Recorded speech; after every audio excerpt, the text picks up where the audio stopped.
Assalamualaikum warahmatullahi wabarakatuh. Perkenalkan, nama saya Muhammad Mugi Hanafi dari kelas 2C. Pada kesempatan kali ini saya akan mereview materi mengenai hukum pidana dengan dosen pengampu yaitu Ibu Profesor Dr. Hajah Heni Nuraini SHMH dengan asisten dosen Bapak Dr. M. Rendi Aridayandi SHMH.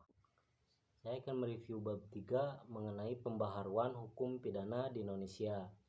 Sejarah berlakunya KUHP di Indonesia yakni berasal dari WVS Belanda melalui pasal 75 RR Junto pasal 131 IS sejak 1 Januari 1918 berubah menjadi WVS NI.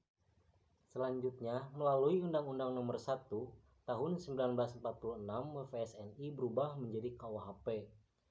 Alasan-alasan diadakan pembaharuan KUHP yakni ada alasan politik dengan menggunakan KUHP warisan kolonial Belanda.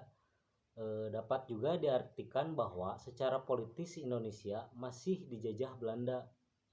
Ada juga alasan sosiologis yakni dalam KUHP warisan kolonial Belanda masih ditemukan atau terdapat nilai-nilai kebudayaan dan agama di Indonesia yang tidak diatur dalam KUHP, bahkan tidak mendapatkan pengaturan. Oleh karena itu, dengan adanya KUHP buatan bangsa Indonesia sendiri diharapkan dapat memuat aturan-aturan yang mencerminkan nilai-nilai budaya dan agama yang dianut di Indonesia.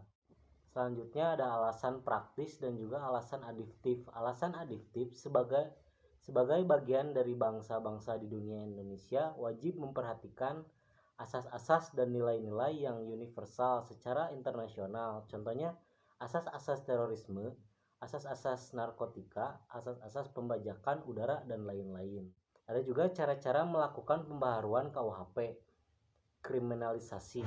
Kriminalisasi yaitu proses pembaharuan di mana suatu perbuatan tadinya bukan merupakan perbuatan yang dapat dipidana, tetapi karena perkembangan masyarakat menjadi perbuatan yang dapat dipidana atau penciptaan delik baru.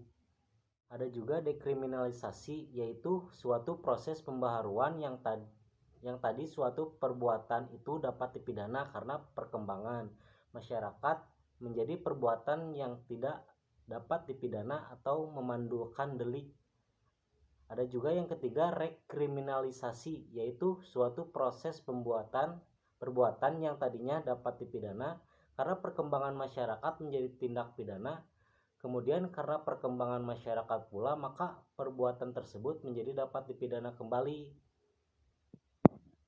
Ada juga depenalisasi yaitu suatu proses yang tadinya perbuatan itu dapat diancam pidana, kemudian ancaman pidananya hilang dan masih dimungkinkan untuk diganti dengan sanksi lainnya. Misalnya sanksi kurungan diganti dengan sanksi administrasi. Ada juga mitigering yaitu suatu proses pembaharuan yang tadinya suatu perbuatan dikenakan sanksi hukum yang berat diganti menjadi sanksi yang lebih ringan.